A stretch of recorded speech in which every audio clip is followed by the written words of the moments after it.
Tu sais ce moment où tu te dis qu'un rêve est juste pas pour toi. Trop haut, trop loin, trop compliqué. Alexandre pensait exactement cela de Cambridge. Il n'était pas le premier de sa classe, ne faisait pas de violoncelle, n'avait pas le profil parfait qu'on imagine. Cambridge, pour lui, c'était juste out of reach. Et pourtant, aujourd'hui, on décortique son parcours depuis le début. Comment il a choisi ses spécialités en seconde, ce choix de faire ou pas l'option internationale du bac, et surtout ce que sa mère lui a dit qui a tout rendu possible. Parce que spoiler, c'est rarement juste une histoire de notes. Si tu hésites sur tes choix d'orientation, si tu te demandes comment te préparer pour des études dans l'une des meilleures écoles au monde, ou si tu as juste besoin de voir qu'un parcours atypique peut mener loin, cet épisode est pour toi. Allez, on y va. Bienvenue dans Global Achievers Lab, le podcast en franglais décomplexé. Ici, on se colle, on dit ASAP, et personne ne te juge quand tu dis que tu vas apply à Oxford. Découvre comment faire de ta cultural fluency ton super power pour décrocher ta place dans les plus grandes universités et entreprises mondiales. À travers nos portraits global leaders et nos inside tracks, tu découvriras comment des CEO, des scientifiques de renom et des étudiants brillants ont transformé leur multiculturalisme en un atout décisif. Tu vas apprendre des stratégies concrètes pour convaincre les plus grandes institutions mondiales tout en restant authentiquement toi-même. Car l'excellence n'efface pas l'authenticité, elle la révèle. Je suis Monia Bricky et ensemble, nous allons faire de ton multiculturalisme ton passeport pour l'excellence internationale. Bonjour, aujourd'hui je reçois Alexandre. C'est un parcours qui illustre parfaitement cette génération qui navigue entre différentes cultures. Alexandre est aujourd'hui étudiant en master. Je vais te laisser te présenter plus précisément puisque tu as un parcours vraiment, je pense, très inspirant. Bonjour Monia et merci pour ces éloges. Moi je suis français. Alors je précise parce que ça a son importance pour plus tard, parce que je suis pas resté en France très longtemps. Je vais en Royaume-Uni à 10 ans et donc j'ai passé ma scolarité, la plupart de ma scolarité et mon lycée au Royaume-Uni, mais dans le système français. Donc c'est quand même un cadre assez particulier et assez privilégié aussi. En 2021, je passe le bac et puis je rejoins l'université de Cambridge. Je fais un Bachelor of Arts en Human, Social and Political Sciences. Donc c'est un diplôme pluridisciplinaire qui inclut de la politique, des sciences politiques, des relations internationales, de l'anthropologie, de la sociologie. Donc c'est très vaste. Et ensuite, donc, qui propose des opportunités de se spécialiser dans certaines matières. L'année dernière, j'obtiens mon diplôme de Cambridge et je décide de faire un double master, c'est-à-dire d'obtenir deux masters en 2 ans. Il s'agit d'un programme en collaboration avec l'Université de Bocconi à Milan et la LSI à Londres. Et donc, cette année à Milan, je termine mon année à Milan et j'ai fait le diplôme de Politics and Policy Analysis. Et à la LSI, je ferai un diplôme en European and International Politics and Policy. Ok, et donc là, on a le privilège de te recevoir depuis Milan. Donc C'est là, tu as 1 heure de plus. Je souligne aussi, voilà, c'est hyper chouette de te recevoir, d'autant plus que là, tu es en pleine période de stage, d'entretien, et juste avant, tu étais en entretien. Voilà, tu as raccroché l'entretien, on a décalé l'interview. Donc, alors, je reviens un petit peu sur ce parcours qui est hyper riche. Je trouve ça super intéressant. Donc, moi, je te connais assez bien, hein, puisque je t'ai eu en étudiant quand très jeune. Tu te présentes comme français, même si tu es franco-américain. Ah, oui, oui, c'est vrai Tu te parce que présentes toujours comme ça, en Angleterre, au ah oui, Royaume ouais? OK. ah oui, jamais. Alors oui, c'est vrai. Il se trouve pour moi la nationalité américaine, c'est une nationalité. Enfin, c'est des privilèges quand j'y vais, ce qui est très rarement. Il se trouve que j'ai toujours de la famille là-bas. et que j'ai aussi fait mon stage aux Nations Unies l'été dernier là-bas. Donc là, c'était super utile parce que j'étais Hmm. au visa. T'as pas eu besoin de visa, ouais. Et, Hmm. donc c'est vraiment bien, mais moi, j'ai jamais vécu aux États-Unis et enfin, ma culture américaine est très limitée. Donc non. Donc en termes de culture, tu te sens plus français? Ou est-ce que Oui, tu te sens aussi, puisque là c'est super intéressant, là l'objectif, et puis moi c'est le but de ce podcast, montrer comment notre multiculturalisme, ça peut être une force, une façon de voir le monde. Et toi, donc tu es né de mère française, de père américain, même si tu as grandi une partie de ta vie en France et ensuite au Royaume-Uni. Donc tu as la culture française, tu as été à l'école dans le système français, mais au Royaume-Uni, est-ce que tu sens justement, donc on sent que la culture américaine n'est pas très présente, mais est-ce que tu sens vraiment cette culture française, ou est-ce que tu sens que, ayant ce background, tu as plutôt une culture un peu hybride, qui est un mélange de plusieurs aspects de ton parcours? oui, par rapport au Royaume-Uni. Alors, le fait d'avoir fait de mon CM2 à ma terminale dans le système français, entouré de Français, d'expats français. C'est-à-dire que moi, j'ai eu très peu d'interactions avec la culture anglaise et anglophone. Enfin, plus que si j'étais resté en France. Mais c'est vrai que enfin, c'est une bulle. Enfin, Mmh. Alors c'est hyper intéressant parce que c'est quelque chose que j'ai toujours, beaucoup apprécié chez toi, cette, conscience finalement de ta situation, de ta position. Tout à l'heure, tu disais que, bon, tu étais quand même dans un milieu assez privilégié, tu as grandi dans une bulle. Qu'est-ce qui faisait que tu te rendais compte de cela? c'est une bonne question. Euh, Merci. je... alors oui, ouais, il y a une pluralité de réponses. Alors déjà, il y a mon père qui a toujours, qui lui a grandi dans une maxi bulle. Si moi j'ai grandi dans une bulle, lui c'était autre chose. Et donc Mmh. lui qui a toujours voulu qu'on fasse attention à bien être conscient de ça. Donc ça c'est de base. Et puis ensuite, c'est-à-dire que moi assez, je dirais relativement tôt, on peut dire que dans ma socialisation secondaire. Ouais. Je sais pas, j'ai été assez exposé à Internet, assez exposé, je sais pas si j'appellerais ça des travaux sociologiques, mais des perspectives qui sont très variées par rapport au point de vue dans ma famille.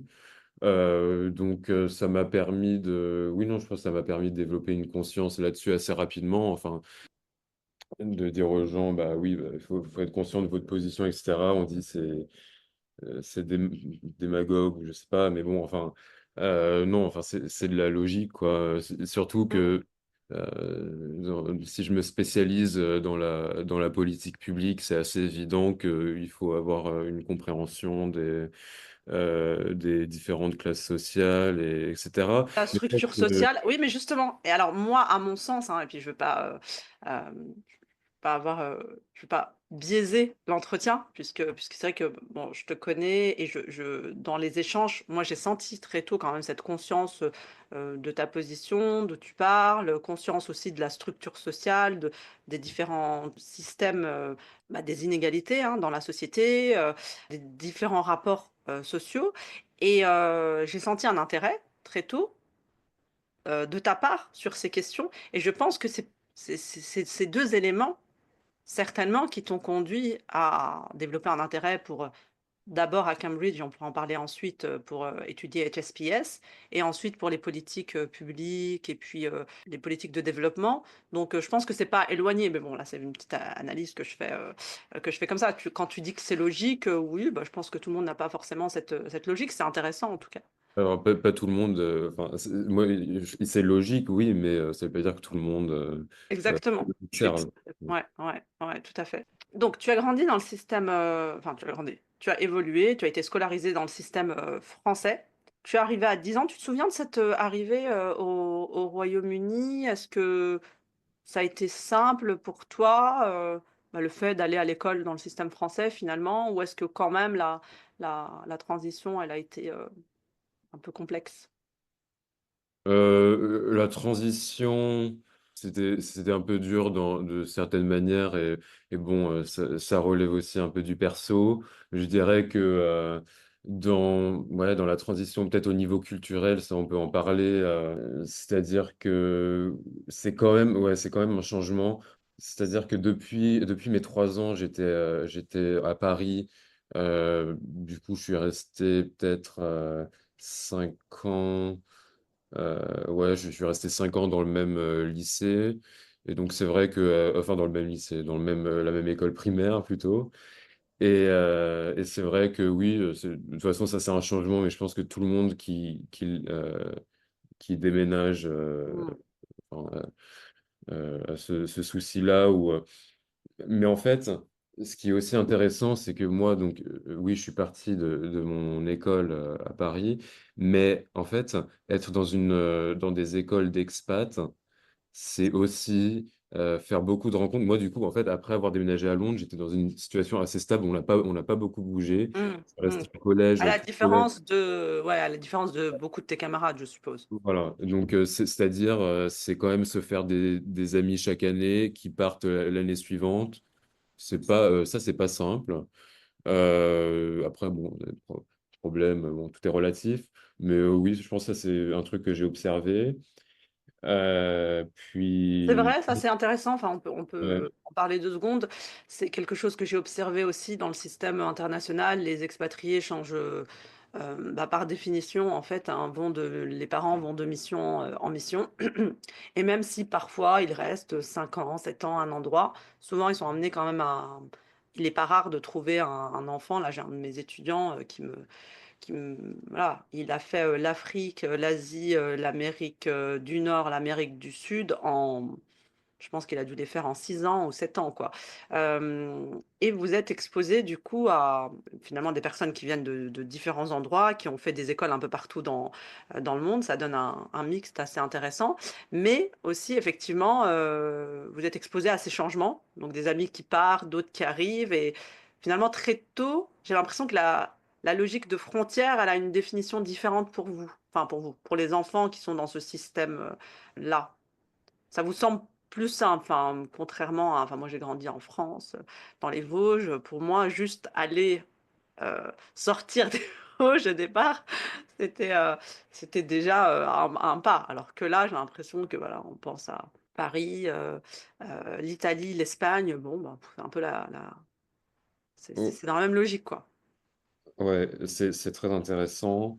Et je pense que de toute façon, généralement, on aura tous tendance à voir l'herbe plus verte ailleurs. Donc, je pense que peut-être dans ton cas, tu avais peut-être très envie de voyager ou je sais pas, hein, ça se trouve, Mm. c'est une bêtise, mais je pense que si tu passes beaucoup de temps dans un endroit, peut-être que tu as forcément envie d'en voir plus, généralement.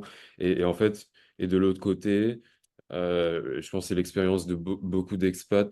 Moi, dans une petite mesure où, du coup, c'est vrai que il y avait un peu ce truc où, bah, ce petit problème d'identité, un peu, où tu es là, bon, bah, mais je pense que c'est un problème. Alors, moi, j'ai vraiment eu ce problème dans une moindre mesure, mais tu sais, le truc de, bah, en France, je suis Mm. pas forcément Pas français. français, En en Angleterre, je Angleterre, suis ouais. clairement pas anglais.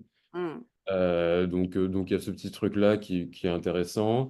Et aussi, moi, encore une fois, dans une moindre mesure, mais on parlait des expats qui déménagent tous les 2, 3 ans, où enfin, il y a un problème de racines. Enfin, je pense que c'est Mm. important d'avoir des racines. Donc en Et- fait, l'idée, ce serait enfin, je pense que là, et là, je peux m'adresser aux parents et puis aux plus jeunes aussi, c'est que l'idée des racines, elle est importante. Partir, voyager, c'est important. Enfin, c'est important. Je veux dire, parfois, on n'a pas forcément le choix, mais c'est important de trouver comment garder quand même des racines. C'est-à-dire que on va pas s'empêcher de partir, hein, il y a des opportunités professionnelles qu'on peut pas louper, mais cette question des racines pour la construction identitaire, elle est quand même importante. Donc, je pense que le fait d'avoir ses racines, où que l'on soit, là, ça participe à l'équilibre. à l'équilibre identitaire.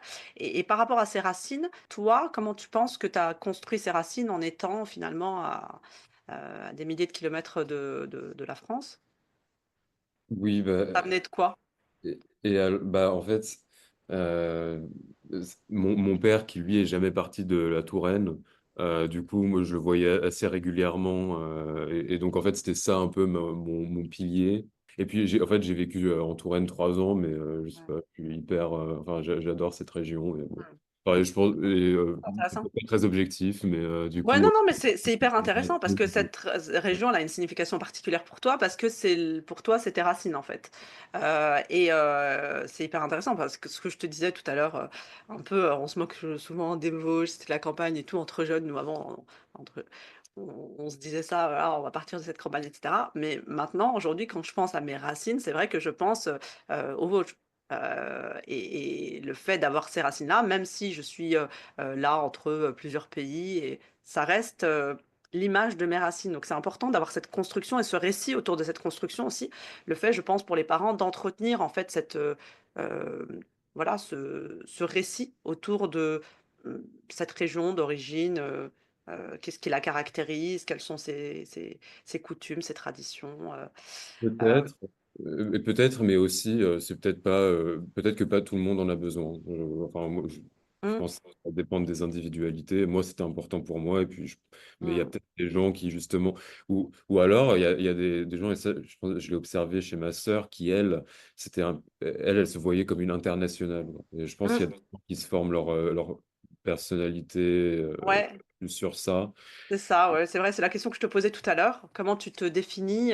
Et c'est vrai que moi j'ai rencontré pas mal d'étudiants, de jeunes et puis de moins jeunes, hein, je l'ai vu aussi chez certains de mes amis, où très tôt, en fait, c'est du syncrétisme, tu vois. Ils prennent un peu de chaque culture et ils se définissent comme un citoyen du monde. Ça fait très marketing hein, de dire ça, mais en tout cas, quelqu'un qui a des identités multiples et qui sont pas, voilà, j'habite là, mais mon origine, c'est cela. Et c'est vrai qu'on le voit. On le voit assez souvent chez. C'est vrai qu'il y a aussi ce type de personnalité. Tout à fait. Du coup, elle est moins attachée à la Touraine que toi, ta sœur. Ou peut-être que si. Je pense que ça revient. Je pense que ça revient. Voilà. Oui, comme quoi la question des racines, elle est quand même importante, tu vois. Même si on a cette personnalité très internationale, très multiculturelle, ouais.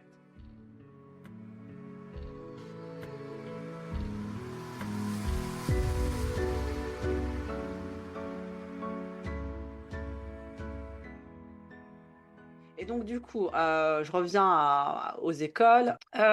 Déjà, est-ce que tu peux nous expliquer un petit peu tes parents, qu'est-ce qui a fait... donc, ta maman a choisi de te scolariser dans le système français. Pourquoi? Tu t'en souviens ou... Pourquoi? Pour limiter le changement. Enfin, c'était déjà un assez gros changement, donc je pense, enfin, je crois que je suis pas sûr d'en avoir déjà parlé avec elle, mais dans la logique, je pense que c'est pour ça. Faciliter la transition pour toi Ouais, et ta en fait, sœur. Ouais, exactement, ouais, exactement. ouais, ouais. Donc oui, à la base c'était ça. Et en fait, il se trouve que ensuite, elle nous a donné un choix. Donc, Voilà, d'accord. C'est intéressant, ouais. Mm. donc en fait. Je pense que ma sœur et moi, on était dans le même, donc ma sœur qui a un an de plus que moi, on était dans le même collège, au Collège français bilingue de Londres. Et donc elle est restée jusqu'en troisième. Et ensuite, donc elle a eu le choix soit de rester dans le système français, soit d'entrer dans un autre système. Je ne sais pas s'il y avait plusieurs options, mais finalement, celle qu'elle a prise, c'est l'IB, donc D'accord. l'International Baccalaureate. Mm, mm, mm. Et Donc elle est donc, partie vers le système international et toi, tu es resté dans le voilà. bac français. Mm. Donc elle a passé le bac international. Voilà. Et donc moi, quand j'ai eu à faire ce choix, il y a eu énormément de facteurs, mais euh, peut-être qu'il y avait encore ce truc de constance. Il y avait aussi ce truc enfin on vient d'en parler, donc je vais pas, mais de différence de personnalité entre ma sœur et moi. Mm, mm, Donc elle se mm, voyait déjà comme plus international, mm, mm. et moi non. Ouais, c'est Je intéressant en tout cas que tu as que tu aies eu le choix, que vous ayez eu le Ouais. choix, et que finalement, en fonction de la personnalité de l'enfant, en fait, on aille vers le système qui semble lui correspondre. C'est vrai que moi, je le vois souvent, j'ai beaucoup de parents qui, voilà, qui sont très très attachés à un système pour de multiples raisons et finalement qui le regrettent après quelques années, tu sais, à la fin du bac, en se disant ah, peut-être que le système britannique, il aurait été meilleur pour lui, pour elle, peut-être que le système international, ou inversement. Donc je pense que c'est intéressant d'avoir ce socle hein, important quand on veut garder la langue, la maîtrise académique à la française, dans un premier temps, sans doute. Moi, c'est pas le choix que j'ai fait pour mes enfants, en tout cas. Mais parce que je considère qu'on peut le faire d'une autre façon, hein, pas forcément par l'école, mais en tout cas, à un moment, je pense que c'est important aussi d'aller, parce qu'on va en parler, je pense, d'aller vers le système dans lequel l'enfant s'épanouit le mieux. Et c'est vrai qu'il y a des grandes différences.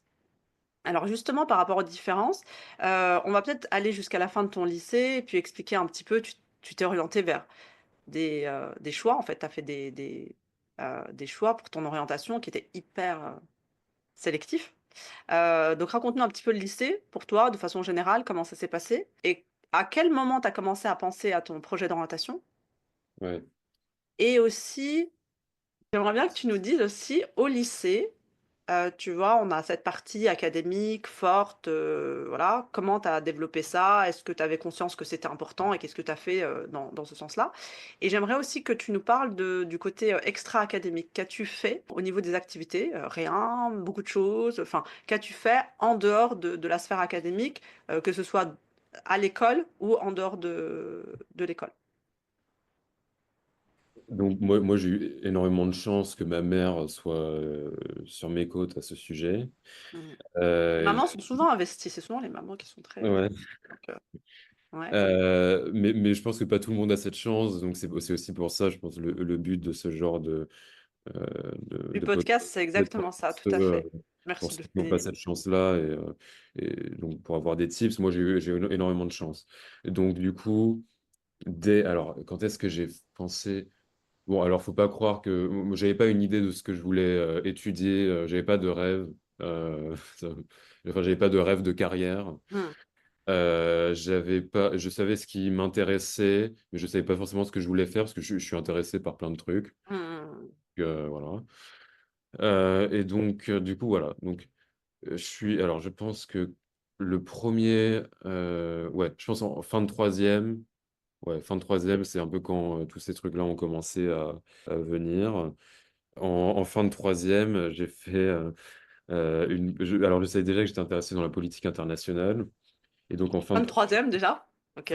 ouais. Donc, Donc après le brevet, donc je passe le brevet. Et donc ma mère, et alors il se trouve que donc, ma soeur qui avait un an de plus, elle faisait cet été-là une summer school à Columbia, donc à New York. Et donc ma mère a décidé de m'inscrire à une summer school. Voilà, donc c'est un truc. Bon, c'est pas, ouais, c'est vraiment pas nécessaire les summer school. En vrai, c'est très bien pour ceux bah, qui... on va en parler du fait que ce soit hyper important ou pas. À mon sens, ça peut, c'est intéressant, mais dans la candidature, ça va pas être déterminant. Par contre, Mm. ça peut être intéressant pour la curiosité, pour être Oui. exposé aussi à d'autres personnes. Et cette summer school, toi, tu l'as fait tout, donc? Donc à Georgetown, à Washington, D.C. Donc le Mhm. truc, donc après c'était super intéressant pour l'immersion aussi parce que c'était Mhm. que des Américains. Donc Mhm. Ah, c'était que des Américains avec toi. après, Ah ouais, ouais. c'est très surprenant parce qu'en plus c'est une université qui est assez internationale et tout, mais dans le Mhm. programme que des Américains. D'accord, ok. Donc mais bon, honnêtement, c'était sur le counter-terrorism. Euh, Mhm. je trouvais ça assez barbant et ça m'a pas servi à grand-chose, mais bon, au moins Mhm. je savais pas ça.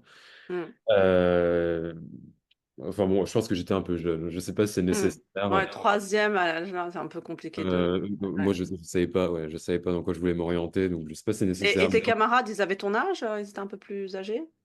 Ben, je crois que j'étais plus jeune. Ouais, je pense, Je crois hein. je crois qu'ils avaient tous un an ou deux de plus que moi. Ouais, c'est ça. Donc ça, c'était vraiment le premier truc. Mm, Enfin, je pense, ça se trouve, j'oublie des choses. mm, Donc voilà, donc ouais, c'était très tôt. Je pense qu'en seconde, c'est quand il faut commencer à y penser. Et je pense que c'est assez explicite parce qu'en plus, en seconde, c'est quand on choisit, on doit choisir nos spécialisations Mm. pour le. Pour le bac? Mm. Du coup, en seconde, oui, bah, je commence à être un peu plus investi enfin, ouais, je commence à penser à ces choses-là, ce que je vais devoir mettre dans mon CV, mais toujours sans savoir exactement ce que je vais faire plus tard, mais juste histoire de ne pas rien avoir à dire en termes Mm. extrascolaires. Mhm. Donc, donc, ouais, fin de seconde, je commence à m'investir dans des trucs caritatifs et puis ensuite dans le BDE du lycée. Mhm. Donc c'est en première où je rejoins le BDE en tant que Head of Volunteering, donc responsable du volontariat. Et puis ensuite, finalement, en terminale, je vais candidater avec un gouvernement des élèves, c'est comme ça qu'ils l'appelaient. Mm. Mm. Donc on se fait élire et donc finalement, je finis président du gouvernement des élèves. Ça, pour le Ouais, coup, donc tu as quand même une des positions, voilà, très tôt. Alors ça, c'est intéressant. Donc très tôt, tu fais partie du gouvernement des élèves en tant que membre au départ. Et puis, donc tu es investi. Et puis, progressivement, tu prends des positions de leadership et tu deviens président du gouvernement des élèves. Et donc, oui, tu as été celui qui a fait le speech de fin d'année pour la remise des ouais, c'est diplômes. ça. Donc, pour le gouvernement des élèves, déjà quand tu es arrivé en seconde, donc tu étais parmi les plus jeunes, quel était ton rôle? Qu'est-ce que tu faisais? Alors, en seconde, Bah, parce que tu as commencé à participer au gouvernement des élèves en seconde. oui, alors, oui, j'ai officiellement rejoint. En fait, en seconde, j'ai fait un peu de caritatif avec ouais, la sauce étudiante caritative, je crois qu'il n'existe plus. Mmh. Donc, j'ai fait un peu de ça. Et ouais, en fait, finalement, donc c'est en fin de seconde où je commence à me dire, OK, ça serait bien de rejoindre le gouvernement des élèves. Et donc c'est à partir de la rentrée de première où je suis dedans, quoi. Donc, Mmh. très intéressant. Je sais pas si y a des questions peut-être plus précises. Bah, en fait, c'est, au départ, quel est ton rôle? Parce que tu termines Ah oui, président, oui. mais avant ça, qu'est-ce que tu fais? Donc avant ça, je suis responsable du volontariat. Donc le rôle consiste grosso modo, du coup, on faisait pas mal de partenariats avec la sauce caritative euh, et pour de la promo, etc. Je sais pas, il y avait différents programmes, par exemple, il y avait Soufra, où on venait dans des cantines alors là, je vais commencer à faire plein d'anglicismes, mais C'est pas grave, vas-y, on a euh, l'habitude. Alors, c'est le but du podcast. Tu vois, dans mon intro, je dis ici, on te juge pas si tu dis que tu vas apply à Oxford ou enfin les anglicismes, c'est le podcast en franglais là. On s'assume. mais ouais, du coup, pour les deprived communities, donc c'est comme ça que Mhm, c'est le statut officiel en mhm. Angleterre, ça s'appelle comme ça. Donc par exemple, pour cuisiner là-bas, enfin des trucs pour aider la D'accord. communauté locale. Donc, Et tu participais à des ouais, aux repas. Enfin, c'était des repas pour soit des sans-abri, soit pour des personnes démunies. ouais, C'était vous faisiez les repas? ouais, D'accord. par Ok. exemple. Donc il y avait ça. Après, sinon, il y avait beaucoup, ça consistait beaucoup en faisant des levées de fonds pour ensuite des événements pour les élèves. Donc, voilà, c'était surtout ça. Ok, donc fundraising et tout ça, tu as eu l'habitude très tôt. Oui, Ok, je ok, dirais que oui. Et puis aussi de convaincre, de faire de la promo pour convaincre les élèves de s'investir aussi dans ces projets-là, parce que le but, c'était d'inclure, c'était pas que ce soit seulement le gouvernement qui travaille là-dessus, c'était aussi d'inclure un peu la communauté d'accord. du Ok, lycée. Voilà. ok, ok. Ah bon, c'est chouette. On voit déjà que tu as développé, enfin, que ça implique quand même beaucoup de compétences qu'on a ou qu'on développe dans ce type d'activité. La Oui, communication, la négociation, le fundraising. euh, Ouais, je pense, mais aussi, enfin, peut-être que ce serait important de faire une note là-dessus, mais moi, la plupart du temps, quand je commence des trucs comme ça, j'ai aucune idée de dans quoi je m'embarque. Enfin, Mmh, maintenant, non, c'est plus trop le cas, mais mmh. enfin, à cette Quand tu époque-là, étais plus jeune. Oui, ouais, donc en fait, le conseil, ce serait un peu de dire, «Vas-y oui, et tu vas voir, tu vas découvrir» et puis, tout à fait, c'est tout à pas, fait. faut pas avoir l'image. Enfin, je pense que oui, c'est compliqué, c'est plus facile pour certaines personnes que d'autres, mais Mmh. Mmh mh, mmh. toujours tenter si on en a, si on en a les moyens. Ouais, voilà, si on peut le faire, et donc après, tu as pris des positions de leadership, donc ce que je disais, donc cette compétence que tu as développée, aussi, diriger des équipes. Qu'est-ce qui t'a décidé à te présenter, au rôle de président? Bah, moi, j'avais vu, en fait, moi, j'avais apprécié mon temps en tant que responsable du volontariat. Et je pense qu'au lycée, enfin, moi, il y avait un intérêt de représenter vraiment tout le monde. Parce qu'en fait, d'ailleurs, ça paraît complètement bateau quand j'en parle comme ça. Mais en fait, c'est-à-dire que généralement, dans les BDE, c'est un peu une certaine catégorie de personnes Mmh. qui se présentent. Mmh euh, mh. euh, et bon, c'est débile d'en parler comme ça, mais peut-être c'est des personnes plus dans les groupes populaires qui se présentent. Et puis généralement, ça se fait Ouais, quand vraiment. tu dis populaire, c'est pas au sens sociologique, hein, c'est Ah non, populaire au non, sens, vraiment pas. qui ont les Bah, in, en fait, je les pense in, que les les jeunes qui écoutent comprendront. oui, oui. Oui, Euh, populaire, oui, les ceux qui ont ouais, voilà, enfin, qui parlent à beaucoup de gens, voilà, c'est ça. Mmh. mais qui ne sont pas forcément intéressés. Ouais, Et puis, généralement, il y a certaines communautés qui sont exclues. Voilà. ouais, Et, d'accord. et moi, vraiment, je me moquais de ces groupes-là, où je me moquais pas Mmh. forcément, mais il y avait un intérêt égal de représenter ces gens-là Mmh et mh. des gens qui sont pas forcément inclus dans la vie du lycée.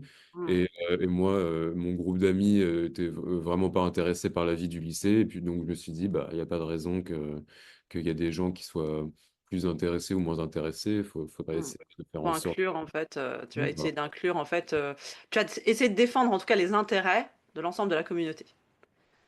Oui, bah, enfin, et ça paraît assez logique finalement. Ouais, ouais. Et en fait, mais ce qui a permis enfin, je pense qu'il a permis d'avoir un peu d'engouement vers. Moi, du coup, j'ai formé le gouvernement, enfin, j'ai l'équipe, Mmh mh. et du coup, c'était vraiment des personnes de différents, avec différents intérêts, de différents groupes.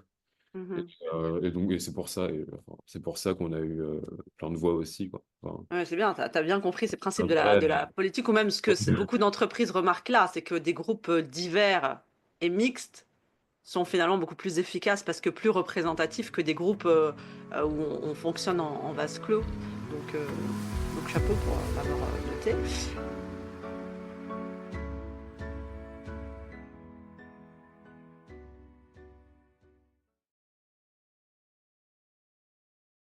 Et comment tu as concilié ça du coup avec maintenant on va parler plus de l'académique, avec l'académique, avec, bah, tu étais un étudiant dans un lycée, beaucoup d'enseignements, d'options. Parle-nous un peu de ça, déjà il y a cette grosse question qui se pose dans le choix des spécialités. Moi, tu vois, en ce moment, je fais plein d'accompagnements pour les élèves de seconde.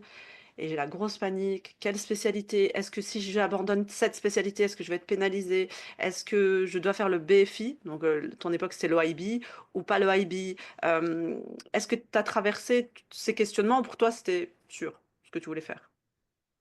Oui, non, bien sûr. Surtout qu'en plus, moi, j'étais la première année des SP.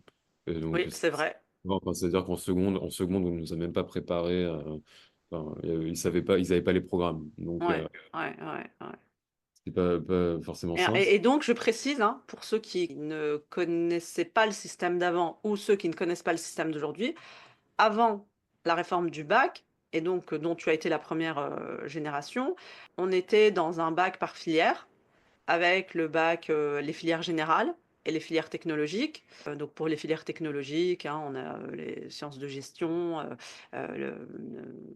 voilà, marketing, ST2S aussi pour les sciences sanitaires et sociales, hein, et puis après, pour les filières générales, on avait le bac S, scientifique, donc avec les 3 grosses matières, scientifiques, le bac ES, économique et social, et le bac littéraire. Et en fait, l'objectif de la réforme du bac, c'est de proposer en fait des spécialités et chaque étudiant doit choisir 3 spécialités en première, 2 en terminale, donc abandonner une spécialité entre la première et la terminale. Et l'objectif, c'était de pouvoir en fait choisir dans le menu ce qui nous intéresse et avoir finalement une formation qui peut être multidisciplinaire et pas hyper complètement scientifique ou économique ou ça c'était l'objectif et ça en a perdu beaucoup. C'était très difficile de devoir faire des choix. Avant, on avait 3 choix finalement. C'était S, EL ou S, pardon, ES ou L. Et là, vous vous retrouviez à devoir choisir entre toutes ces spécialités. Comment t'as fait, toi? Comment j'ai fait? Moi, c'était de la stratégie. Mhm. Parce que il se trouve que j'étais déjà intéressé par. Mais comme je te disais, je savais ce qui m'intéressait, mais je ne savais pas ce que Mm. je. Mm. Et donc, moi, j'étais déjà super intéressé par la politique. Et par exemple, j'ai pas pris l'aspect, comment ça s'appelle, Ah, GS. GGSP. Histoire, Euh, géographie, géopolitique. ouais. Donc, moi, en fait, Et géopolitique, sciences politiques. AGGSP. voilà. Donc moi, j'ai pas fait ça. Alors pourtant, c'est sans doute la discipline qui m'intéressait le plus. Mais en fait, justement, vu que c'était la première année, il y avait toujours enfin, le spectre des trois Oui. spécialisations. Et donc, en fait, c'était la plupart des gens, finalement, ce qu'ils faisaient, c'était bac S, donc physique, chimie, SVT, maths en spé, enfin Mm. l'équivalent d'un bac S Mm. bac ou alors bac ES avec donc SES, peut-être AGGSP ou je sais pas, enfin. Oui, ils essayaient de reproduire la logique des filières avec leur choix de spécialité, tout à fait. Exactement. Exactement. Mm. Et donc, et donc moi, du coup, il y avait un peu de ça, où moi, ce qui m'intéressait plus, bah, c'était plus le côté ES, mais aussi, il y avait la réputation de le bac S, c'est celui qui t'ouvre le plus de portes, ensuite le bac ES, et ensuite le bac M. Moi, il y a un peu Mm. ces trucs-là. Et si c'est vrai ou pas, ça, c'est pas ça, je ne pourrais pas le dire, mais en tout cas, Ouais. c'est l'image que beaucoup de gens se font. Mm. Et donc, du coup, moi, finalement, j'ai fait SES, maths et physique-chimie. Et donc, une sorte de mix De mix. Et ES. ça, c'est très très intéressant parce que j'en ai vu beaucoup qui ont fait ça. Et ça, je trouve que c'est le grand bénéfice par rapport à ce bac, hein, même si on peut lui reprocher beaucoup de choses, c'est que ça permet de faire ses choix qu'on n'aurait pas. Et typiquement, un profil business, par exemple, où on a des personnes qui business, mais qui veulent faire peut-être, voilà, aller dans la tech, donc une maîtrise scientifique quand même assez importante, mais très intéressée par le côté business. Là, pour eux, bah, ils allaient dans le tout scientifique, ce qui, à mon sens, peut aussi être sans aucune connaissance économique. Donc là, l'intérêt de ce bac, c'est de pouvoir en fait donner à boire quelque part à ce type de profil. Donc, ok, intéressant. Donc, tu as fait un profil un peu voilà, scientifique, mais toujours avec ce côté. Mais pourquoi Mais, alors SES et pas GGSP? Parce que tu aurais pu avoir physique-chimie, GGSP et maths. Ça aurait pu être possible. mais parce que je voulais, parce que si j'étais dans l'ancien système, j'aurais sans doute fait le bac ES et que je D'accord. voulais faire de l'éco. D'accord, ok, ok, ok, Voilà. ok. Très bien. Donc, tu as fait ce choix, ok. Et ensuite, pour l'OIB, Ah, et donc pour l'OIB, moi, ça. Et je sais pas trop pourquoi, mais c'est vrai que je me suis pas trop posé la question. Je sais pas si j'étais déjà au courant de ça, mais en tout cas, je l'ai peut-être après. Et je sais pas si c'est toujours le cas, parce qu'il y a, il y a constamment des réformes. Mais il se trouve que l'OIB n'apportait pas tant d'avantages c'était plus dur c'est et pas plus dur, forcément. oui, il y a quand même 6 heures de cours de plus, Mais plus de travail. c'est en anglais, mais aussi enfin, c'est assez différent, en tout cas, ou en tout cas c'était assez différent du style de cours français, il me semble. Ou en tout cas, dans notre lycée, c'était comme ça. Mm, C'était différent. mm. Et donc, et moi, j'avais l'impression que c'était plus dur. Enfin, au bout d'un moment, quand tu es au lycée et les universités, elles regardent tes moyennes, bah, faut réfléchir stratégiquement. C'est ça, c'est une stratégie. Parce que quand tu dis ça ne présente pas forcément de bénéfices, effectivement, ça peut ne pas en présenter. En fait, entre eux, et là, j'ai changé avec un recruteur d'Oxford. bah, finalement, et là on a l'équivalent avec les A-level, tu vois, avec la possibilité de faire 4 A-level. C'est le système britannique, les A-level, ils ont aussi des spécialités, et donc ils doivent choisir 3 spécialités. Euh, mais ils peuvent en choisir 4 aussi, ou 5. Et il l'expliquait, nous, la priorité, c'est vraiment l'excellence des résultats. Et si, en fait, vous faites un quatrième A-level, donc des résultats un peu moindres, et ben non, il vaut mieux faire 3 A-level, avoir un super, enfin, des très bons résultats. Donc c'est vrai qu'il faut vraiment mettre tout ça dans la balance.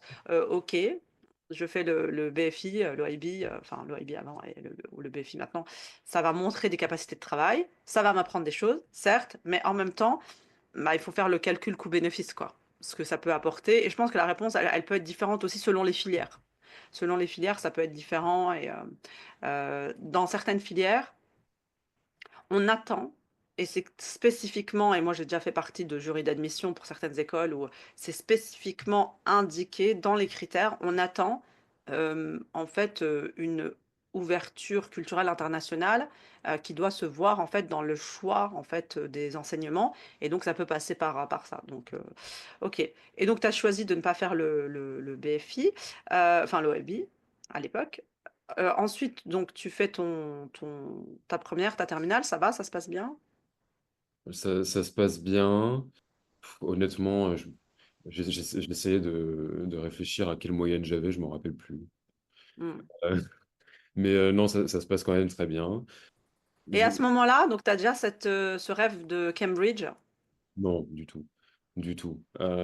Après, oui, j'ai envie de viser le plus haut. Je pense que je pense plutôt à Sciences Po à ce moment-là plutôt que Cambridge.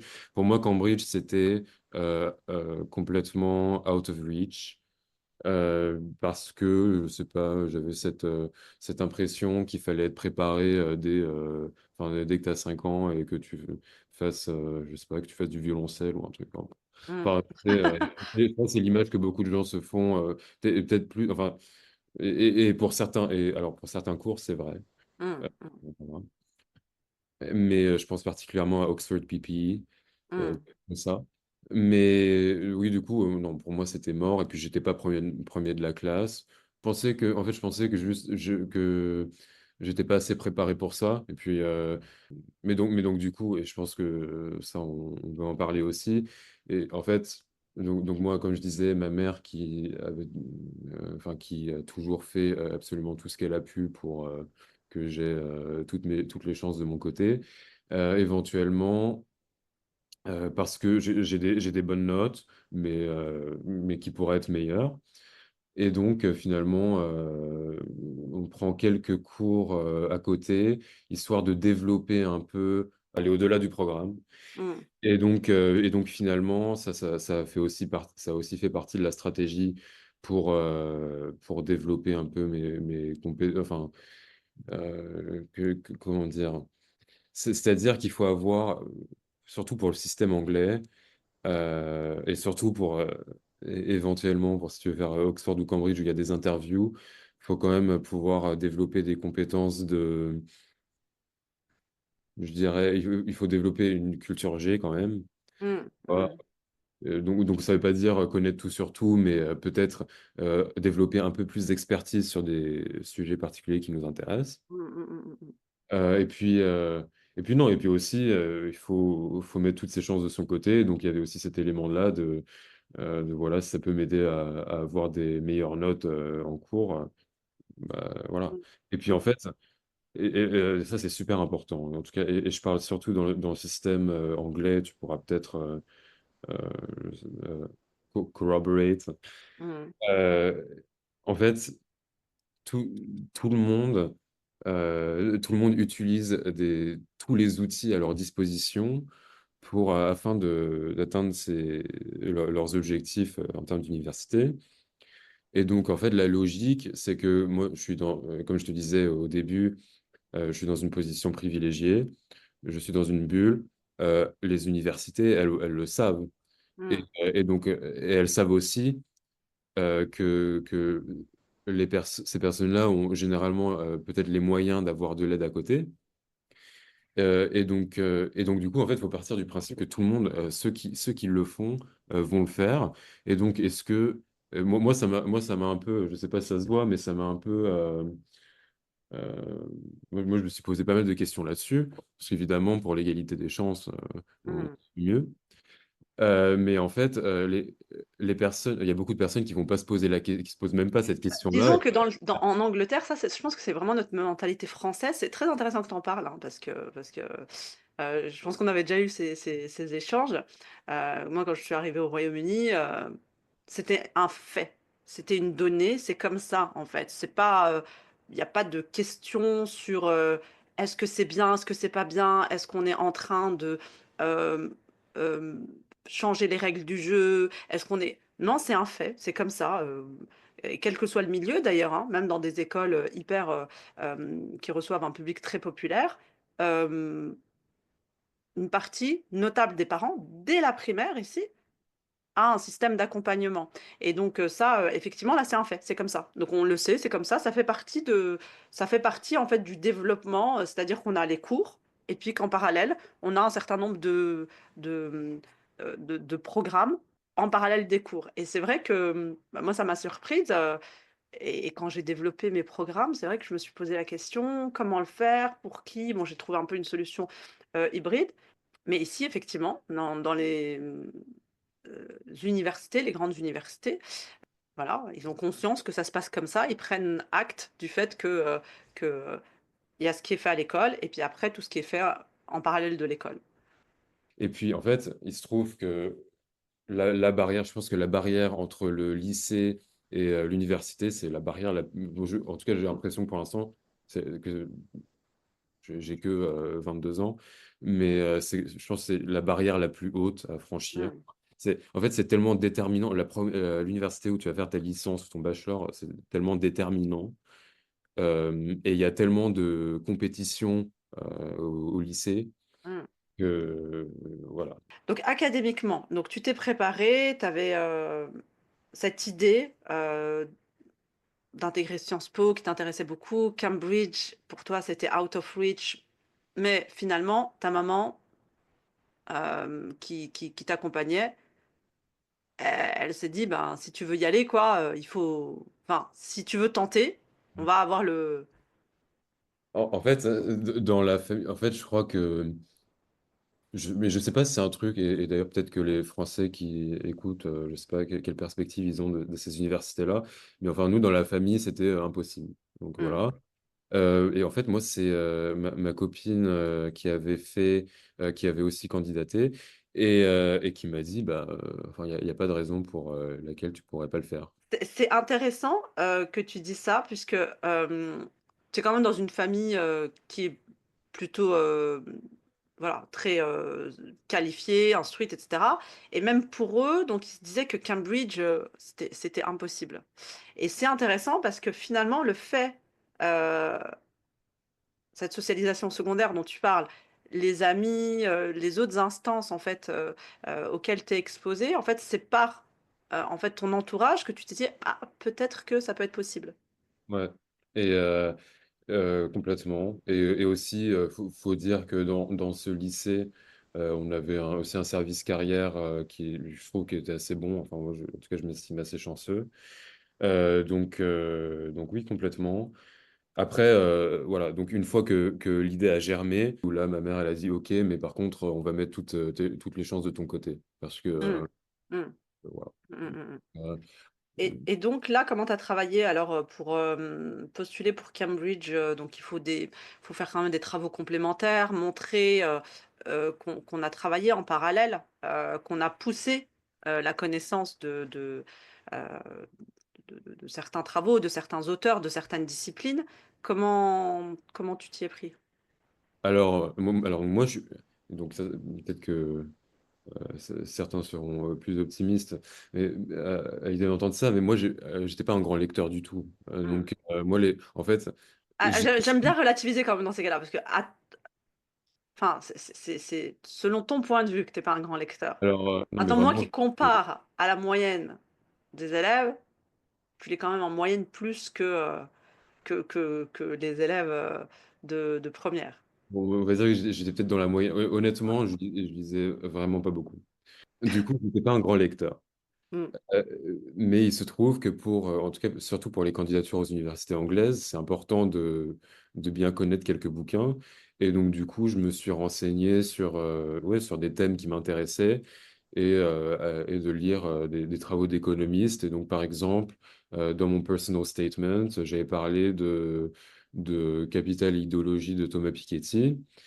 Et donc, là, en effet, j'ai lu, et c'est un pavé quand même. Mmh. Et donc, Ouais, 800 pages ou ouais. Mmh. Mmh. j'ai lu ça quand même, c'est quelque chose. Et du coup, à partir de ce livre, tu as développé une connaissance, en fait, de cette question de la répartition des revenus, de l'évolution du capital au cours du siècle, de la dimension aussi, idéologique, Oui, et ça, ça, c'est quelque chose que tu as développé quand même? oui, complètement, parce que je pense que c'est difficile de dissocier l'économie de la sociologie et de ne pas avoir de perspective politique là-dessus. Et Mmh. puis ensuite, évidemment, en fait, ce qui est surtout important, c'est de pouvoir avoir un esprit critique sur Mmh. ce qu'on apprend à l'école, peut-être ce que je lis sur Thomas Piketty, ou ce que je lirais sur peut-être un économiste néolibéral. Enfin Mmh. voilà. Mmh, mmh, Euh, mmh, mmh. Ouais, ouais. ce qui est surtout important, c'est le développement de l'esprit critique. Ça, C'est c'est. ça, c'est ça. Parce que c'est vrai que, bah, c'est une compétence qui est très importante à l'université. Et ça, je pense que dès les entretiens, tu le sens et tu es évalué dessus. Est-ce que tu peux nous parler, parce que bon, bah, on voit que au début tu y vas, mais un peu en te disant ça va être difficile. Et puis finalement, tu postules, tu fais, tu travailles méthodiquement sur les différentes étapes de ta candidature et tu es invité aux entretiens. Déjà, est-ce que tu as été surpris? Ah bah oui, oui, je crois, j'y croyais pas trop. Non, non, évidemment, j'étais très agréablement surpris. Et puis donc, oui, Cambridge, c'était mon premier choix. Du coup, quand j'avais fait mes sélections d'université, Cambridge, c'est clairement mon premier Mmh. choix. Mmh. Euh, donc, oui, non, j'étais très content. Et par contre, la question, c'était, je crois que j'ai reçu mon offre d'interview, genre une semaine avant l'interview, un truc comme Mmh. ça. Donc, bon, ça arrivait très rapidement. Mmh, mmh, mmh, mmh, mmh. Avant l'entretien, pardon. Ouais, c'est fait exprès, vous avez Euh, pas beaucoup de temps pour vous préparer entre l'invitation et et l'interview. ouais, bah, Hem Et comment tu t'es préparé durant cette semaine?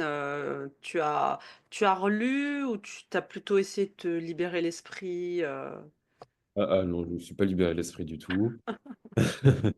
J'étais, c'était vraiment que de la préparation. Donc, Donc tu as fait de assez l'intensif dans les jours qui ont précédé. ouais, de l'intensif. Je suis repassé sur tous mes écrits parce que, évidemment, il y a une C'est partie où, important. voilà, donc il Mmh. faut savoir ce qu'on a dit et Oui, développer dessus. et c'est là où moi je le dis souvent aux étudiants, allez pas reprendre le personal statement de quelqu'un d'autre. Allez pas Mm. essayer de copier les bons travaux, ou encore pire, ne le faites pas avec, une IA. Enfin, l'IA éventuellement, ça peut vous aider à relire l'orthographe, un peu peut-être la structure. Mais, là, ce que les recruteurs recherchent, c'est vraiment de la cohérence et de l'authenticité. Et ça, en fait, si ça passe à une certaine étape de la procédure, ça passera pas dans la suivante, en fait. Et là, toi, tu as eu combien d'interviews à Cambridge? Il y en avait deux le même Tu en as eu jour. 2. Dans l'année, tu as eu aussi une offre de Sciences Po. Qu'est-ce qui t'a fait choisir Cambridge plutôt que Sciences Po, alors que tu nous as dit plutôt qu'initialement, c'est Sciences Po qui t'intéressait? Oui, bah, pour être honnête, alors, pour moi, ça serait malhonnête de dire qu'il n'y avait pas une question de prestige ou, Mmh. Cambridge, c'était juste un objectif qui me paraissait assez inatteignable. Sciences Po, enfin, c'est aussi très compétitif, mais c'est Très vrai que prestigieux aussi, hein, c'est pareil très et prestigieux, oui, bien sûr. ouais. Et même, enfin, c'est vraiment pas une question. En fait, pour moi, ouais, c'est pas vraiment une question de faire des comparaisons objectives, mais je pense qu'il y avait vraiment, ouais, il y avait vraiment, je sais pas, j'avais Ouais, vraiment. dans ton idée, c'était cette Euh, Cet J'avais envie- idéal de l'université. Ouais, et puis j'avais envie d'expérimenter aussi hein, le système anglo-saxon. C'est vrai que du coup, pour le Mm, coup, j'avais passé tout mon lycée dans le système français. Euh, mhm, et c'est vrai que j'ai quand même, et ça, c'est plus objectif, mais je sais pas, c'est peut-être pas le cas pour Sciences Po, mais j'ai l'impression qu'en général, dans le système anglo-saxon, on t'invite beaucoup plus à réfléchir et à développer des arguments, et c'est mm. beaucoup plus, c'est c'est led by the individual, un peu plus. Enfin, c'est moins de l'assimilation d'informations Oui. top-down, tu vois. Ouais, Et ouais. Et ça, du coup, tu l'as retrouvé, tu l'as retrouvé, j'imagine, à Cambridge, tu as pu le constater. Donc, toi, tu avais envie d'expérimenter ça alors que tu avais été scolarisé toute ta vie dans le système français. Tu as hésité quand même un petit peu Parce que euh, finalement, tu avais déjà ton offre pour Cambridge. Pour expliquer comment ça se passe. Donc, quand on postule à Oxford ou Cambridge, pour ceux qui ne le savent pas, on postule mi-octobre.